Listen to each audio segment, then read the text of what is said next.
할렐루야. 아침 7시에 찾아가는 하나님의 말씀 서주호 목사입니다. 그동안 제가 한국 방문을 하여서 말씀을 하지 못하다가 이제 창세기의 말씀을 가지고 오늘부터 은혜를 나누려고 합니다. 그래서 오늘 창세기 1장 1절, 우리가 다 잘 알고 있는 태초에 하나님이 천지를 창조하시니라, 이렇게 시작이 되죠. 우리가 성경을 읽을 때 어디서부터 읽습니까? 창세기부터 읽는다 하지만은 읽어 나가다가 많은 사람들이 포기를 합니다. 이제 족보 얘기가 나오고, 그 다음에 나랑 별 상관없는 것 같은 그 족장들의 이야기, 그런 걸로 이제 지속되면서 뭔가 좀 실증을 느껴서 어느 책이 또 가장 나은가 읽기에, 그래서 어떤 사람은 복음서를 읽어라, 어떤 사람은 로마서를 읽어라, 이렇게 추천을 하기도 합니다.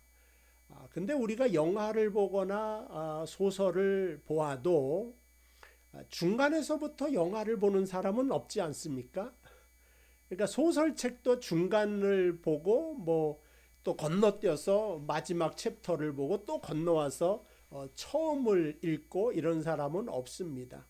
그러니까 유독 왜 성경은 창세기부터 레위기, 신명기, 민수기 이렇게 순서대로 읽지 못하는가 하는 것이죠. 그것은 우리가 창세기를 읽을 때 이제 쉽게 말해서 은혜 받기가 좀 어렵다, 이제 이렇게 깨닫고 좀 더 내가 성경을 알지 못하기 때문에 하나님께 접근하기 좋은 그러한 성경을 찾게 되는 것을 볼 수가 있죠.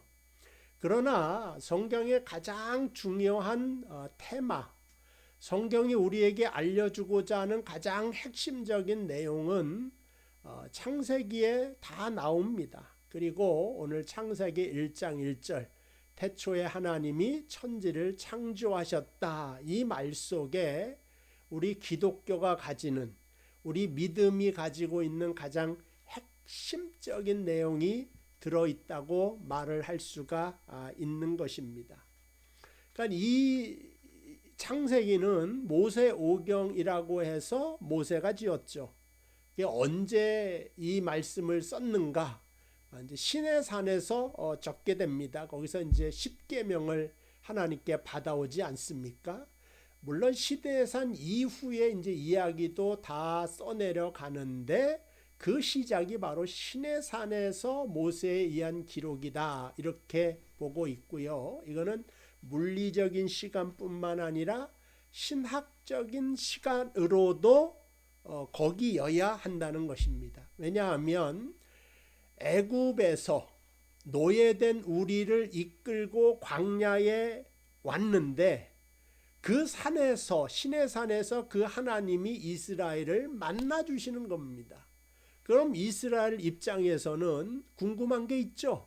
뭐냐? 우리를 종되었던 애굽의 땅에서 인도하신 분이 여호와라고 하는데 그 하나님은 도대체 어떠한 하나님이냐? 어떤 가치관을 가지고 있고 무엇을 좋아하시고 그 다음에 우리를 어떻게 인도하실 건가, 그 계획과 앞으로 되어질 섭리가 과연 무엇인가, 이런 거에 대한 궁금증이 생기지 않겠습니까? 그러한 의미로 창세기가 나온 겁니다. 그러니까 1장 1절에 태초에 하나님이 천지를 창조하셨다라고 하는 것은 성경의 시작에 가장 중요하고 핵심적인 내용, 믿음을 시작하는 사람이 반드시 가져야 될 신앙에 대하여 나타내고 있다, 그런 것입니다. 하나님이 천지를 만드셨어요. 세상을 만드셨어요. 그럼 세상의 주관자가 누구십니까? 하나님이시죠. 세상의 주인이 누구십니까? 하나님이십니다. 이 세상을 어떻게 경영해 가십니까? 하나님 마음대로 경영하십니다. 그러니까 이거를 깨닫고 이거에 대한 인정하라고 하는 것이 신앙의 시작이고, 그것이 창세기 1장 1절에 가르치는 겁니다. 그리고 이거는 구약과 신약을 관통하는 말씀이 돼요. 히브리서 11장에 보시면 믿음이 없이는 기쁘시게 못하나니 하나님께 나아가는 자는 반드시 그가 계신 것과 또한 그가 자기를 사랑하시는 자들에게 상 주시는 이심을 믿어야 할지니라. 그래서 믿음의 본질을 말하고 있습니다. 그러니까 믿음이 뭐냐? 하나님의 주권을 인정하라고 하는 것입니다. 그러니까 첫 번째, 하나님이 계신 것, 하나님이 상 주신다. 상 주시는 것은 뭐냐? 하나님이 심판자라고 하는 뜻입니다. 심판에서 벌을 주기도 하고 상을 주기도 하시는 분이시다. 내 그 생과 사를 주관하시고 화와 복을 운행하시는 주인이 바로 하나님이다. 그게 히브리서 믿음의 본질인 것이 어디에서 나옵니까? 창세기 1장 1절. 천지를 만드신 하나님이 다 주관하시죠. 이게 히브리서에 나와 있는 그런 말입니다. 우리가 욥기서를 알고 있고 욥의 인내에 대한 말씀을 우리는 많이 듣습니다.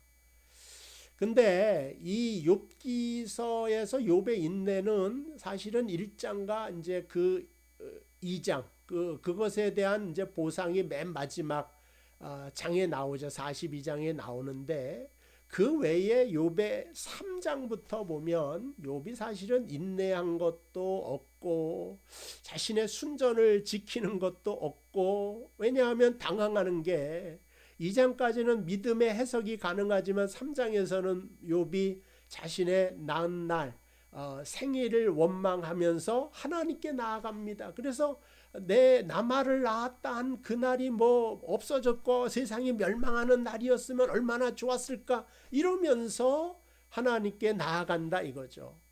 그러니까 이 욥기가 과연 무엇을 말하는가? 우리가 볼 때는 욥은 이제 하나님께 나아가 하소연하는 것이, 하나님, 내가 죄를 안 지었는데 왜 내게 이러한 환난과 고난을 주십니까? 이것이 욥의 불만이죠. 근데 친구들이 와가지고, 야, 사람이 죄 안 짓는 사람이 어딨냐? 네가 죄 없다고 하는 것을 보니까 너는 분명히 죄를 저지르는 것이다.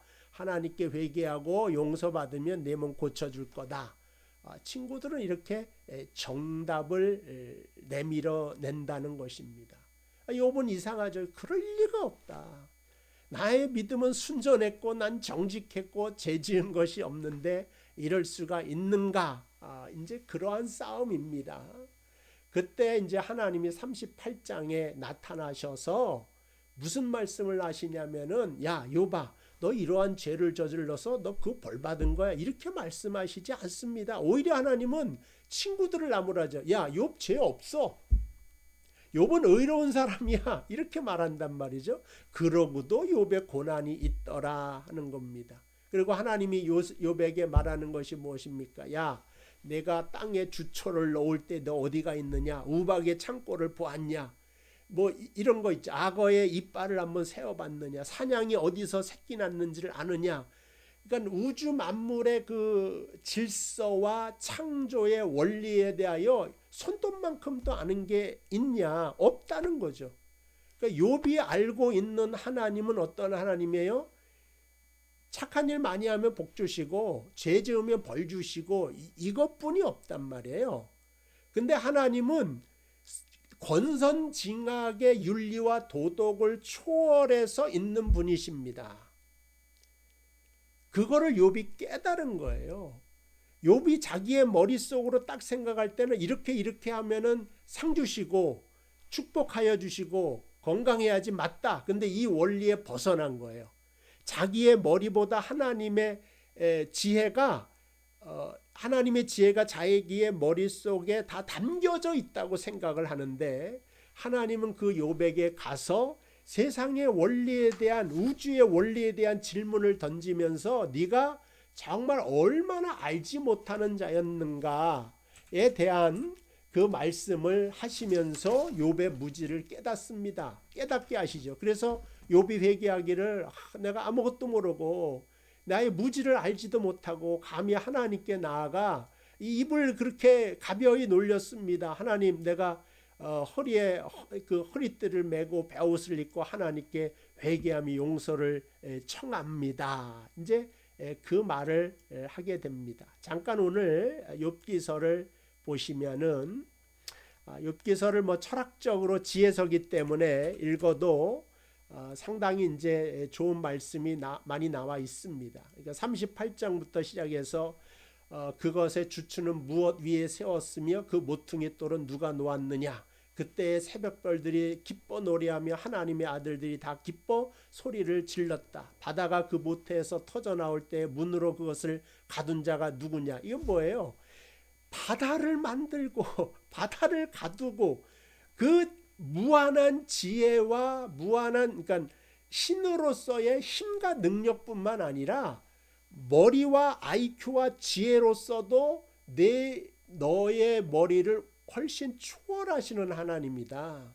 그래서 너에게 내가 알지 못하는 고난이 임하는 것과 그 다음에 너에게 재앙이 임하였다고 하는 그 모든 것이 너에게 해가 아니라 하나님의 커다란 섭리 안에서 이것 또한 엄청난 축복이고 너를 위한 하나님의 계획이다. 이제 그 말을 하는 거죠. 너는 아무것도 몰라. 인생에 대해서. 인생이 병든 것이 다 저주가 아니라는 것, 그것도 몰라. 그러니까 욥의 신앙은 어떠한 신앙인가 하면 굉장히 어린애 같은 신앙이죠. 내가 이렇게 하면 하나님은 이렇게 해주시고, 그러니까 자기 머리 안에서 하나님이 다 운행하실 걸로만 생각하고 거기에 따라 하나님이 자신에게 다가오지 않는 것에 대한 그 답답함과 원망이 욥기서에 나오면서 창세기 1장과 1절이 마주치는 거죠. 하나님이 세상을 다 만드셨다. 세상을 주관하시고 인생을 주관하신다 이거예요. 내 머릿속에는 많은 것을 주시고 강건하게 하시고 자녀들도 잘 되는 것만이 하나님의 길이라고 생각하는데 그 하나님의 오묘하신 질서와 진리 속에서 너희가 살아가야 되는 것과 그 속에서 감사를 배우며 신앙을 만들어가며 하나님이 함께 하심의 기쁨과 소망이 무엇인가를 알며 하늘나라로 가는 그 철로 역정 도상에 선 우리를 향한 하나님의 긍휼과 사랑을 깨우치게 하는 것이 그 하나님의 역량이 사실은 욥기서의 세계관과 우주관 속에 다 나타나 있는 거예요. 욥이 인내만 해서 이렇게 복을 받았다가 아니라 사실은 진짜 욥기가 하고 싶은 내용은 3장부터 시작이 된다. 우리는 늘 하나님이 우리의 머릿속에 있는 생각대로 움직이지 않아서 힘들어하지만 그러나 하나님은 우리보다 더 크신 분이고 더 지혜로우신 분이고 더 완전하신 분이기 때문에 세상을 창조하신 분, 세상을 주관하시는 분이기 때문에 당연한 순종과 순복으로 하나님을 바라보며 나아가야 된다. 이제 그 본질을 창세기 1장 1절에서 우리에게 말씀해 주고 있습니다. 오늘 또 여러분이 하루라고 하는 인생을 살아 나가시게 됩니다. 한국은 아니지만 밴쿠버에서 이 장소에서 하루를 살게 됩니다.